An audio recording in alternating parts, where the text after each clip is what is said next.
औरंगाबाद शहरामध्ये महानगरपालिकातर्फे कुत्र्यांना श्रावणांना वॅक्सिन देणं चालू आहे।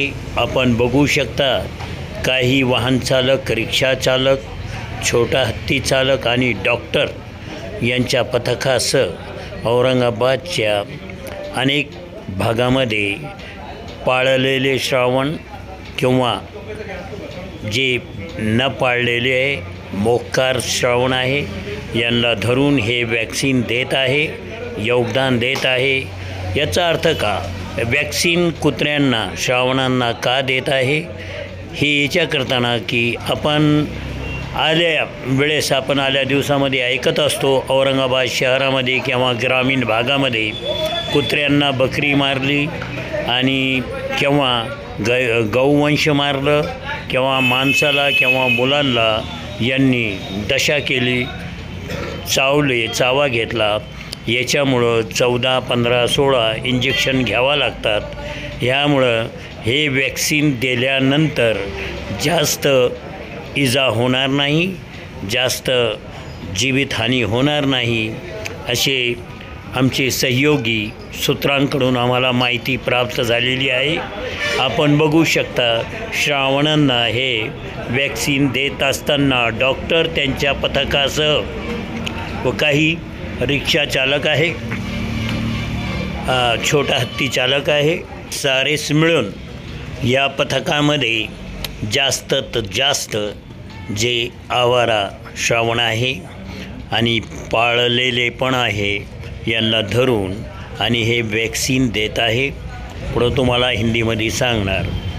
दोस्तों, औरंगाबाद शहर के महानगर पालिका की ओर से डॉक्टर्स और वाहन चालक, रिक्शा चालक, छोटा हत्ती चालक, यह सब लोगों ने एक जत्था बनाया है और जो श्रावण है यानी कुत्ते जो पालतू है या आवारा है इन्हें पकड़ के इंजेक्शन दिया जा रहा है, जिससे कि यह कुत्ता किसी को अगर काटता है तो उससे ज़्यादा तकलीफ़ नहीं होगी। हमारे सूत्रों ने जानकारी दी है कि यह इंजेक्शन देने से ज़्यादा तकलीफ़ नहीं होगी। बताया जाता है कि अगर कोई कुत्ता किसी को काट लेता है, श्रावण काट लेता है, चाहे वो पालतू हो या आवारा हो, तो बहुत तकलीफ़ होती है। 15-16 इंजेक्शन दिए जाते हैं। इसकी वजह से यह बंदोबस्त उपाय किया जा रहा है।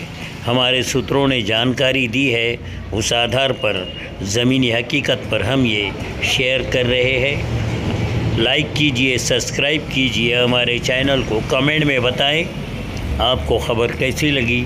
आपके पास भी कोई जानकारी है तो हमारे इस नंबर पे शेयर कीजिए, मगर जानकारी पूरी दीजिए ताकि हमें आगे जानकारियाँ देने में सुविधा हो।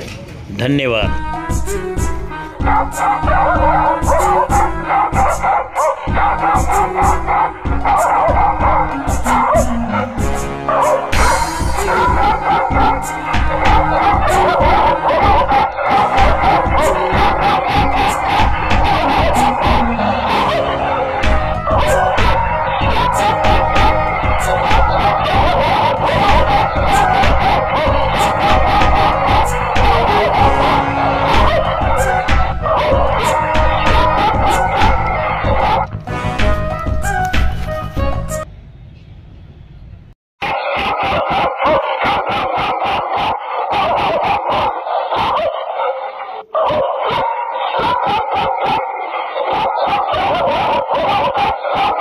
Oh!